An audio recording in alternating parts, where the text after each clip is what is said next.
তোমার শখের TPU transparent back কভারটির ঠিক এইরকম অবস্থা, তাহলে এই ভিডিওটা শুধুমাত্র তোমার জন্য। আজকের এই ভিডিওতে আমি দেখাবো এটাকে খুব সহজ পদ্ধতিতে কি করে তুমি আগের নতুনের মতো পরিষ্কার করে নিতে পারো। সেই জন্য আজকের এই ভিডিওটা অবশ্যই দেখবে। খুব সহজ পদ্ধতিতে এটাকে ক্লিন করব, একদম নতুনের মতো হয়ে যাবে।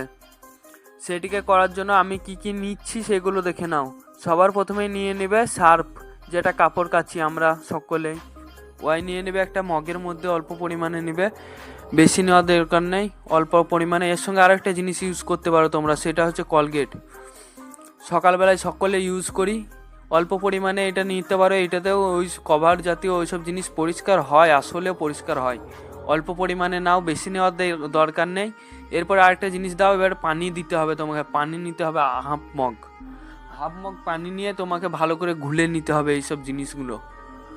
তোমার কলগেট আর তোমার সার্ফ এক্সেল যেন ভালো করে ঘুলে যায়, ভালো করে হাত ভরে ঘুলে নেবে। হাত ভরে ঘুলে নেওয়ার পর আরেকটা জিনিস লাগবে তোমার এর সঙ্গে, দেখে নাও কি কি নিচ্ছি আমি এর সঙ্গে আরেকটা জিনিস নিতে হবে তোমাকে, ব্রাশ। এরকম একটা ব্রাশ লাগবে, বাতি ব্রাশ তোমাদের বাড়িতেও থাকবে, ওরা একটা ব্রাশ নিয়ে নেবে বাতি। এর সঙ্গে লিখছি রেনডক্সাইড। তোমার এটা যেমন ফ্রিজ আলনা এইসব জিনিস কাঁচ সাফ করে, সেই জিনিস একটা নিয়ে নিয়েছি, কভারটাইতে ইউজ করবো ওইটাও।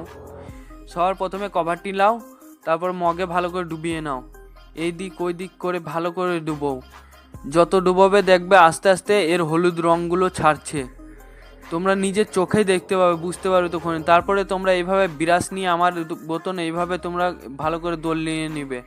যত দল্লাবে দেখবে তত ময়লা উঠছে, একদম নতুনের মতো হয়ে যাবে যত তুমি দল্লাতে পারো। আমি এইভাবে দলিয়ে নিচ্ছি, হালকা হালকা করে দলিয়ে নেবে, ভিতরগুলোও দলিয়ে নেবে, ভিতরের দিকটাও আমি দলিয়ে নিচ্ছি, ভিতর বার সব দিক দলিয়ে নিচ্ছি চারিবার। এইভাবে দল্লাবে। আমার দেখানো পদ্ধতিতে দেখবে ফ্যান হবে, আর ওর সঙ্গে দেখবে হলুদ রঙগুলো উঠে যাচ্ছে, একদম নতুনের মতো হয়ে যাবে। খালি তুমি একটু সময় দিয়ে এটাকে দল্লাবে, যত দল্লাবে তত ক্লিন। চলো এটাকে ধুয়ে নিয়ে আমি তোমাদেরকে দেখাচ্ছি। দেখো ধুয়ে নিয়ে আসার পর কতটা পরিষ্কার লাগছে দেখো। এর আগে তো দেখলে কিরকম অবস্থা ছিল।